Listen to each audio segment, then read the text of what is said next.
Amitié, fidélité. Ce sont les deux mots de ce voyage impérial. 6 ans lourds d'événements ont passé depuis la dernière visite à la France de Sa Majesté le Sultan, sans rien changer à l'union franco-marocaine. Mais aujourd'hui, la visite de Sa Majesté Sidi Mohamed Ben Youssef s'effectue sous le signe de la victoire.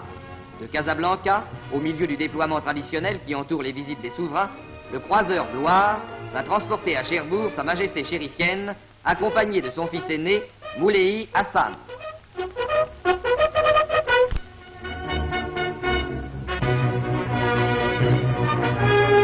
Devant l'escorte de destroyers est apparu le croiseur Lorraine qui salue rituellement l'impérial passager.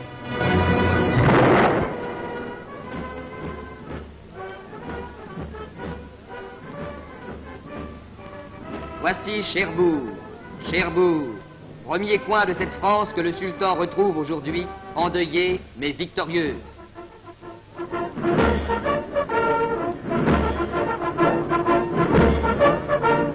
Sur le quai, M. Jacquinot, ministre de la Marine, et M. Gabriel Puot, résident général de la République française au Maroc, sont venus attendre le sultan.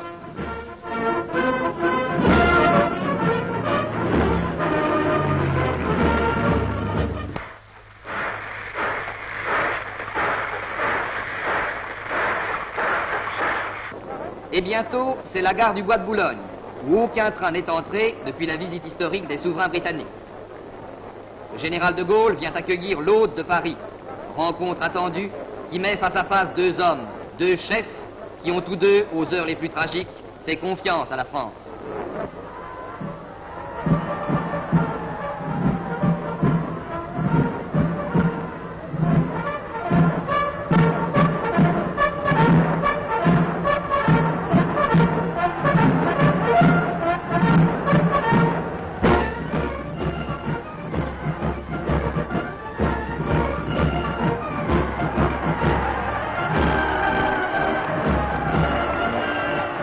Le premier geste du sultan est justement le geste de cette foi française. À l'heure où les problèmes de l'avenir se posent à la conscience du monde, Sa Majesté Sidi Mohamed Ben Youssef affirme de la façon la plus noble et la plus éclatante sa foi dans la pérennité de la France.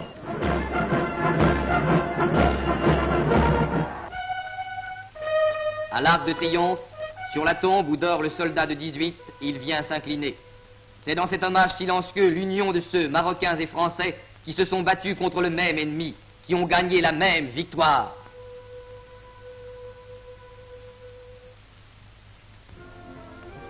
Le second geste est le geste de la piété marocaine. La mosquée élevée dans Paris reçoit la visite du croyant.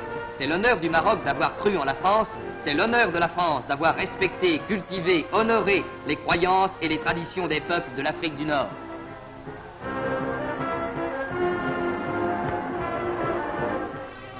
Après ces gestes symboliques, premier contact personnel. Au pavillon d'Armenonville, au Bois de Boulogne, le sultan assiste à une réception intime donnée en son honneur par le comité France-Maroc, dont chacun connaît l'œuvre immense de compréhension mutuelle accomplie dans les deux pays.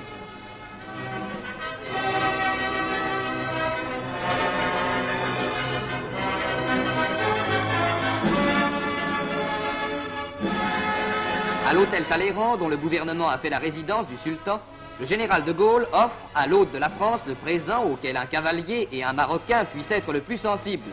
Un magnifique pur-sang, descendant authentique des 3 chevaux arabes importés en Angleterre au XVIIe siècle et dont sont issus tous les pur-sangs du monde.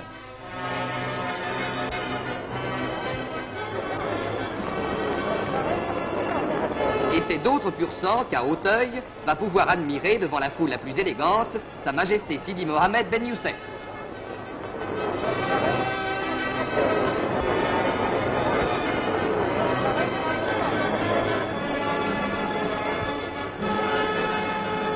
Huit des meilleurs cracks français vont disputer sur 6500 mètres semés de 12 obstacles l'épreuve la plus dure du continent, le Grand Slip, doté d'un prix de 1 million.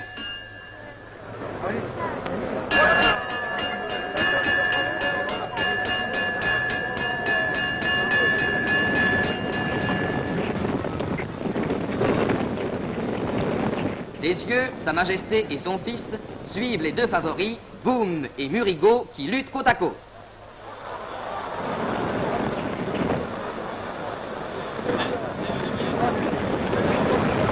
la rivière des tribunes, Boum saute en tête devant Murigo. Tout le monde passe. Chose inhabituelle, l'épreuve tout entière se déroulera sans une seule chute.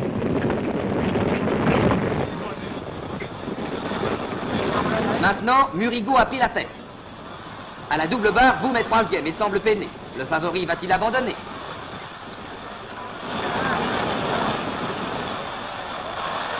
Mais voici la rivière du 8. Boum a repris de la vitesse et saute en seconde place.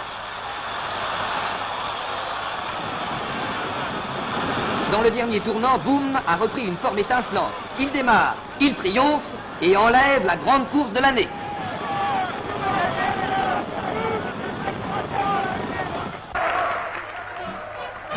Et voici la plus belle page du prestigieux voyage. Place de la Concorde, sous un soleil de victoire, Sa Majesté le Sultan va assister à la fête triomphale de l'armée française. Accompagné de M. Bidot, ministre des Affaires étrangères, il prendra place à la droite du général de Gaulle.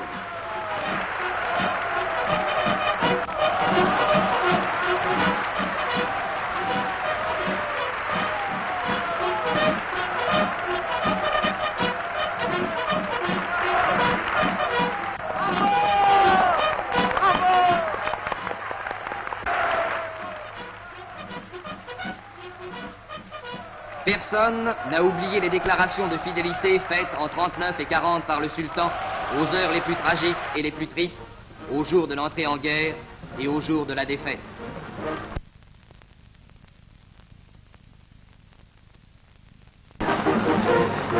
Six ans ont passé.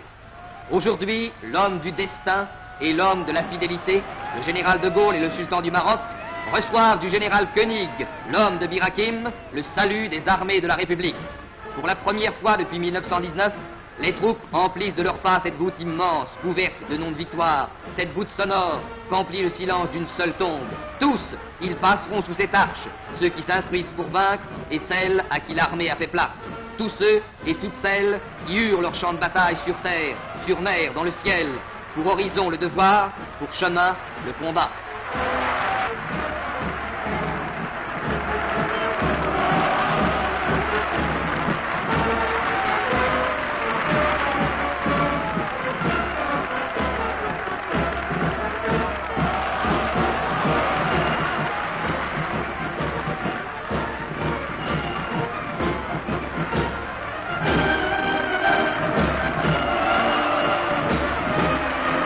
Dans la masse des unités diverses qui descendent cette voie triomphale, voici qu'apparaissent les tabors marocains qui précèdent de peu la Légion.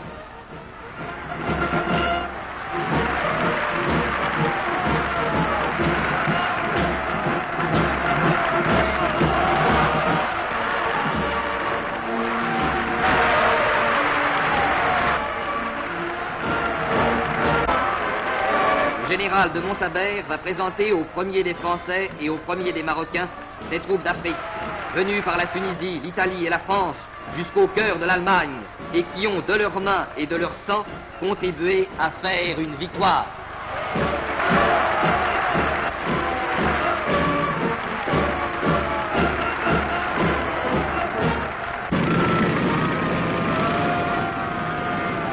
Sous le toit de l'aviation, voici Leclerc, qui, avec ses chars venus d'au-delà du désert, redescend les Champs-Élysées qu'il parcourut voici près d'un an, au jour de leur libération. « 18 juin de la victoire.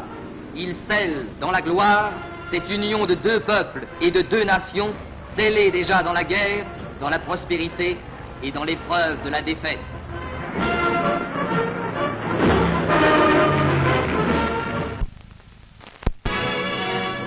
Cette union dans la victoire, elle va se traduire maintenant dans le voyage qui va mener le souverain par Strasbourg jusqu'au cœur de l'Allemagne, jusqu'en Autriche.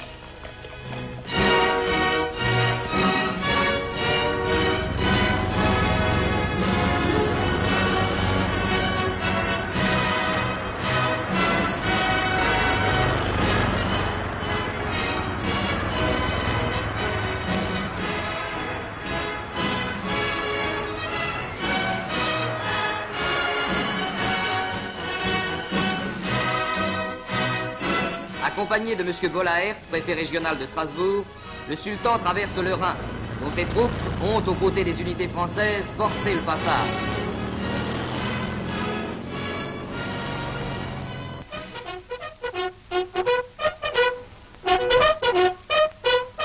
Première station en Allemagne occupée, voici Rottweil, où le général de Montsaber, commandant les troupes d'Afrique, vient saluer Sa Majesté Sidi Mohamed Ben Youssef et M. Gabriel Puot, résident général de la République française au Maroc.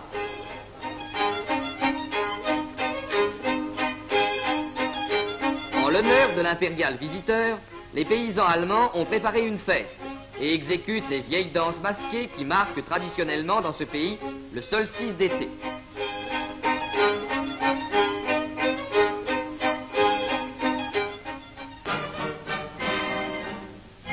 Constance marque la frontière entre l'Allemagne et l'Autriche. C'est là que le général Delattre de Tassigny, qui commande la première armée française, fait au sultan, au milieu du peuple vaincu, une réception inoubliable.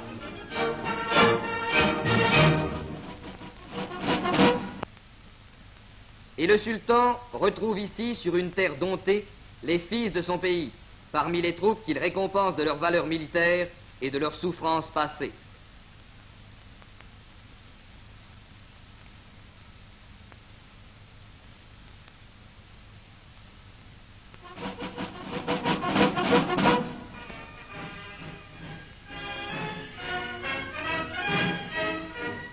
À travers le lac de Constance, le sultan, accompagné du général Delattre de Tassigny et du résident général, gagne à bord d'un bateau qui porte le nom glorieux de la première armée, la terre d'Autriche. Cette promenade jusqu'aux confins de l'Allemagne vaincue, le sultan peut ici en évaluer le sens profond, la victoire authentique de la France.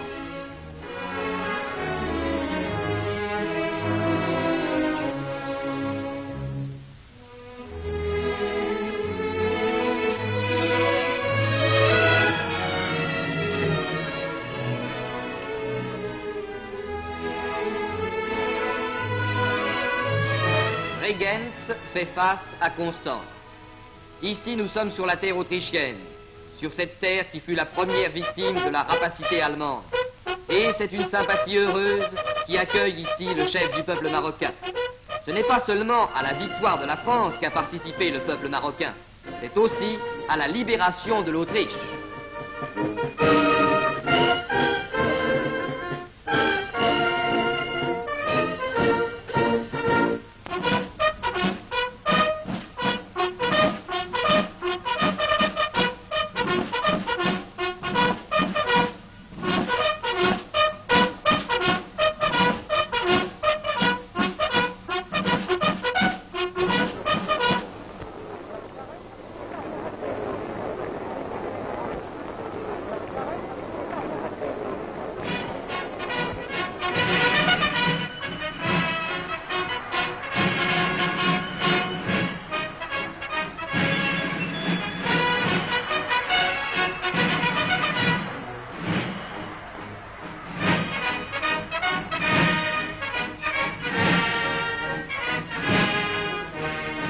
Sur cette terre d'Autriche qui retourne à ses destins, Sa Majesté Sidi Mohamed Ben Youssef reçoit comme à Rabat le salut de son peuple, car son peuple est là, avec ses guerriers magnifiques, dont le courage et la valeur ont été parmi les artisans de la victoire.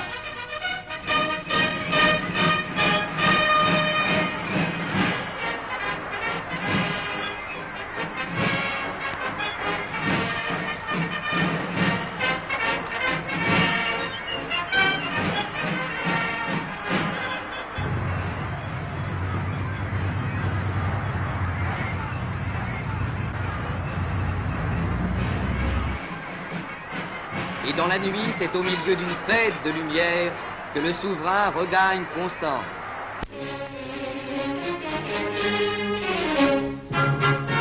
Sigmaringen marque une station de choix dans ce voyage triomphal.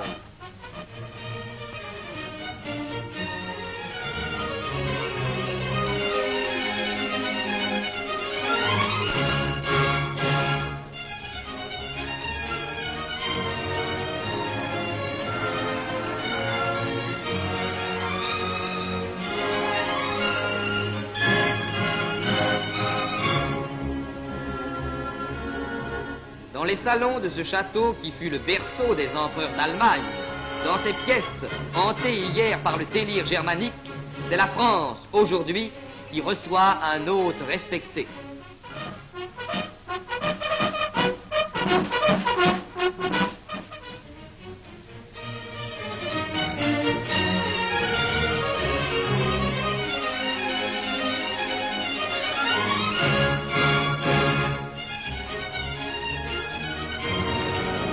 Sur la route du retour, le sultan traverse Stuttgart, capitale du Württemberg, conquise de haute lutte par les troupes de Lattre, où le général Guillaume lui présente les troupes de son pays.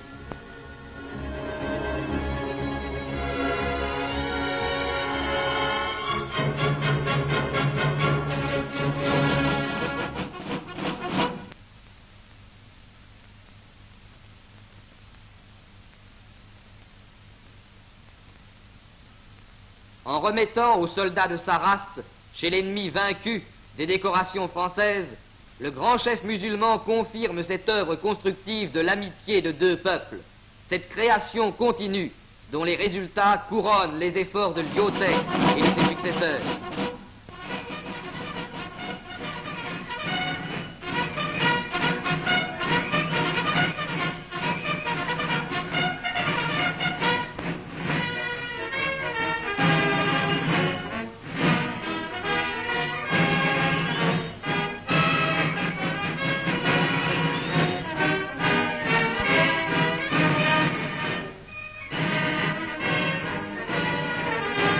Et M. Gabriel Puot, résident général de la République française au Maroc, pourra évoquer devant le spectacle des troupes marocaines la communauté des destins qui lie le Maroc à la France.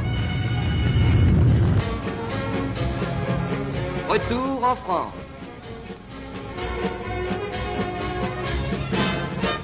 Nancy fait un accueil enthousiaste au sultan du Maroc. Dans ses décors grandioses et délicats, la capitale de la Lorraine remercie par toutes ses voix le chef d'un peuple qui, en dépit des avatars de la guerre, a montré la qualité la plus sensible au cœur lorrain, la fidélité.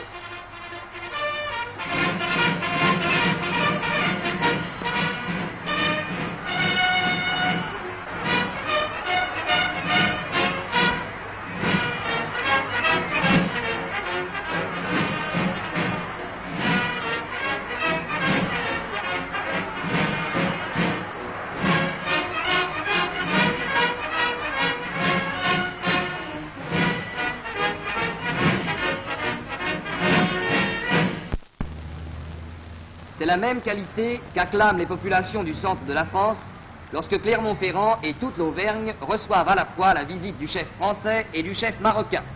Dans ce pays où se dressent les plus vieilles montagnes d'Europe, le sultan entendra battre le cœur du vieux pays français, cœur qui n'a jamais su battre au long des siècles que pour les grandes causes et qui a placé au premier rang l'honneur et l'amitié.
Clermont-Ferrand marque dans ce voyage l'attachement de la France au chef qui lui a rendu son avenir et son espérance.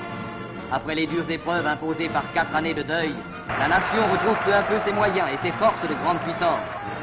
Le président général, M. Gabriel Puot, sous la haute approbation du sultan, pourra transmettre au Maroc ce message revigorant.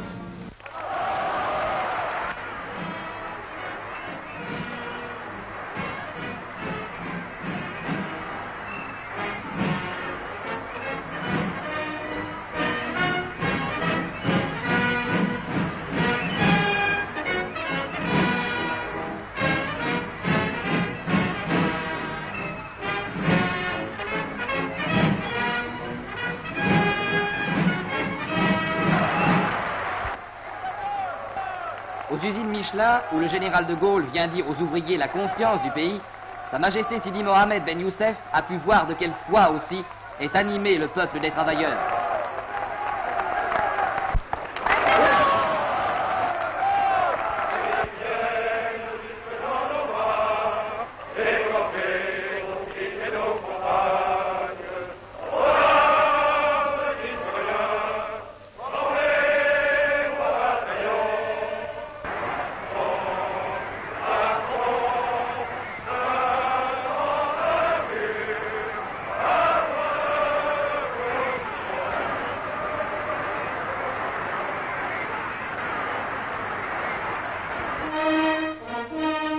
Et maintenant, c'est, le long des routes d'Auvergne, une course rapide à travers villes et villages, où les populations respectueuses regardent passer le cortège fugitif.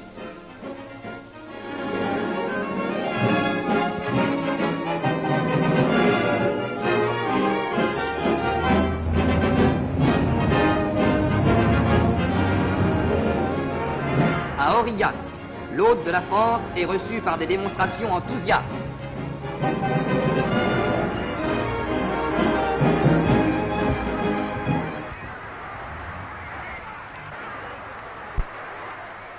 Avec le général de Gaulle, hommage aux morts de la guerre, aux morts de la résistance à ce régime de pillage et de sang instauré par les Allemands, le sultan ira s'incliner devant le monument aux morts. Pieuse pensée qui touche au plus profond le sentiment français.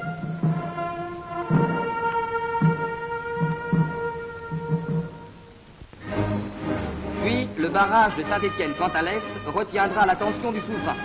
Cet énorme ouvrage, l'un des plus modernes du genre, a été achevé en dépit du manque de matériaux sous l'occupation. Il sera l'un des piliers de l'armature hydroélectrique de la France de demain. C'est sur son modèle que naîtront au Maroc plusieurs barrages qui permettront de déverser sur les campagnes le flot d'une prospérité nouvelle.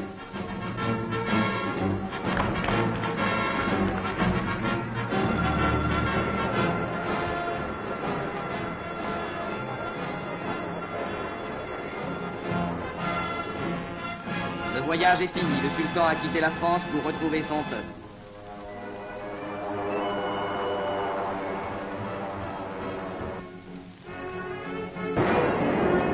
À Casablanca et à Rabat, ce peuple est là, qui se presse pour l'accueillir. Le voyage est fini, mais ces images ne quitteront plus l'esprit de l'impérial visiteur. Ces images de France, ces images d'Allemagne lui restent comme un impérissable souvenir. Ces heures inoubliables, dans le rayonnement doré d'un Paris de victoire, dans le chaos vaincu des villes d'Allemagne, dans le bleu d'un lac autrichien, elles resteront dans sa mémoire comme le témoignage d'une union franco-marocaine, conçue naguère dans la raison, établie plus tard dans la confiance, scellée dans le sang d'un même combat, et aujourd'hui, à la lumière d'une victoire commune, tournée vers le même avenir.